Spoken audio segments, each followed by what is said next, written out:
নমস্কার বন্ধুরা, শুভ বিবাহের আজকের পর্বে আমরা শুরুতেই দেখতে পাবো যে তেজ আর সুধা যখন লক্ষ্মী মায়ের মূর্তি নিয়ে বাড়িতে যাবে, এমন সময় তেজ দেখতে পায় রাস্তার মধ্যে একজন ভদ্র মহিলা শুয়ে আছে। এরপর তেজ সুধাকে বলছে, দাঁড়াও, আমি গিয়ে দেখছি। তারপর সুধা বলল, থাক না তেজ। এরপর তেজ বলছে, থাক মানে? একটা মানুষ মাঝ রাস্তায় পড়ে আছে আর আপনি বলছেন আমি দেখব না? আর সুধা, তুমি তো এরকম না। তখন সুধা বলছে, না আসলে আমার না খুব ভয় করছে। তারপর তেজ বলছে, ভয়ের কিছু নেই, আমি আছি তো। এরপর সুধা বলছে, তাহলে আমিও যাচ্ছি। তখন তেজ বলছে, না না, তুমি এখানে বসো, আমি গিয়ে দেখছি। এরপর আমরা দেখতে পেলাম ছদ্মবেশে ইমন শুয়ে আছে রাস্তার মধ্যে। তারপর তেজ ইমনকে কত ডাক দিল, কিন্তু ইমন কোনো সারা শব্দ দেয়নি। এরপর তেজ গাড়ি থেকে জল নিয়ে এসে ইমনের গায়ে ছিটকে দিল। এমন সময় কিছু ডাকাত গাড়িতে হামলা করলো। এরপর সুধা ডাকাতগুলাকে দেখে খুব ভয় পেয়ে আর তেজ বলে চিৎকার করে লাগে। তারপর তেজ বলে, ডাকাত। এর অন্যদিকে জ্যোৎস্না আশুতোষ অফিসারকে নিয়ে উজ্জ্বলকে খুঁজতে লাগলো। তারপর এরা এদিক ওদিক খুঁজে দেখে উজ্জ্বল কোথাও নেই। এরপর আশুতোষ জ্যোৎস্নাকে বলছে, ম্যাডাম, এদিক ওদিক লোকজনকে সবাইকে বললাম, উজ্জ্বলকে তো কেউ দেখতে পেল না। এরপর জ্যোৎস্না বলে, সত্যি সত্যি কি কেউ ওর কথা বলতে পারছে না? তখন আশুতোষ বলল, না। এরপর জ্যোৎস্না বলল, তাহলে এবার কি করব? এরপর আশুতোষ বলল, ম্যাডাম, আমরা লোকাল থানায় ইনফর্ম দিয়েছি, তারা খোঁজ করছে, এবার আমরা বাড়ি ফিরে যাই, চলো। এর অন্যদিকে ডাকাতরা সুধাকে বলছে, গাড়ি দরজা খুলো আর গাড়ি থেকে বেরিয়ে আসো। আর আমি জানি লক্ষ্মী মায়ের কোষ্ঠী পাথরের মূর্তি তোমার কাছে আছে, আর যদি নিজের ভালোই চাও, ভালোই ভালোই আমার হাতে দিয়ে দাও, না হলে একেবারে শেষ করে দেব। এমন সময় তেজ এসে ডাকাতদের সঙ্গে মারপিট করে। আর এইদিকে ইমন কাতলাদাকে বলছে, good job Katla, good job, very very good job.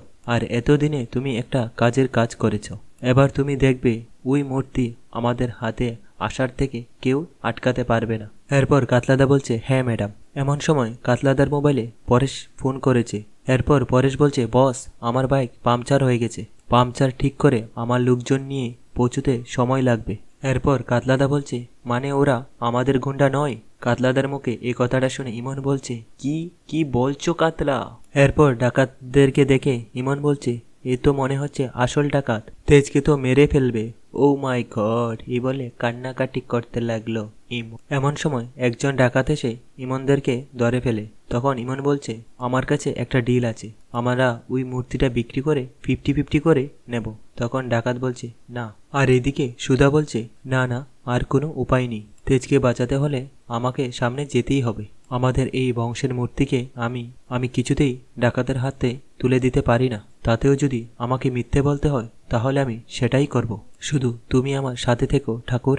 একজন মা যেমন নিজের গর্ভে সন্তানদের স্থান দেয়, তাকে রক্ষা করে, ঠিক তেমনভাবে তোমার এই মূর্তি আমি রক্ষা করব। আর এই মূর্তির উপর আমি কোনো আঁচ আসতে দেব না।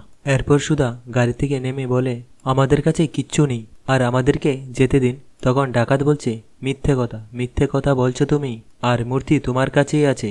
এরপর ডাকাতটা বলছে, এই তোরা চারিদিকটা খোঁজ, গাড়িটা ভালো করে খোঁজ। এরপর ডাকাত বলছে, ভালোই ভালোই মূর্তি আমাদের হাতে তুলে দাও, না হলে আমি মেরে দেব। তখনই সুধা বলছে, আমি হাত জোর করছি, আমাকে যেতে দিন, আমি অন্ত সন্তান, আর আমি গর্ভবতী। সুধার মুখে এই কথাটা শুনে তেজ বলছে, কি বলল সুধা? সুধা প্রেগনেন্ট? এইসব হলোই কিভাবে?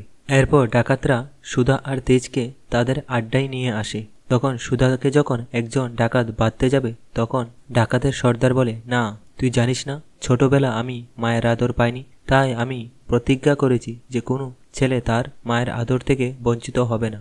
এর অন্যদিকে দেখা যাচ্ছে জ্যোৎস্না আর আশুতোষ বাড়িতে ফিরে এসেছে। এসে জ্যোৎস্না বলে, কি হয়েছে, তোমরা এরকম চুপ করে কেন আছো?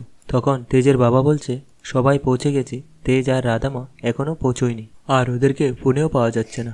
এরপর জ্যোৎস্না বলে, খুঁজে পাওয়া যাচ্ছে না মানেটা কি? তখন তেজের মা বলছে, হেরে মা, জ্যোৎস্না, তুই তো উজ্জ্বলের খুঁজে গিয়েছিলি, উজ্জ্বলকে খুঁজে পেলে? তখন জ্যোৎস্না বলল, না মেজুমা। এরপর আশুতোষ বলছে, আসলে উনি আসতে চাইছেন না, তাই আমি ওনাকে জোর করে নিয়ে আসলাম। এমন সময় সমুদ্র বলছে, এক সেকেন্ড, উজ্জ্বলদা নিখোঁজ, তোমরা আমাদেরকে কিছু জানাওনি কেন? এরপর ঝিনুক বলছে, অফিসার একটু শুনবেন এদিকে। বলছিলাম, আপনার তো ঈশ্বরীতলার থানার কন্ট্যাক্ট থাকবে, ওদের গাড়িটা না ঈশ্বরতলার জঙ্গলে রাস্তায় দিয়ে আসছিল, প্লিজ একটু দেখুন, যদি যোগাযোগ করে জানা যায়। তখন আশুতোষ বলল, ওখান দিয়ে কেন আসলো? ওটা তো খুব ডেঞ্জারাস জায়গা। কিছুদিন আগেই ওখানে ডাকাতের রিপোর্ট এসেছিল আমাদের কাছে।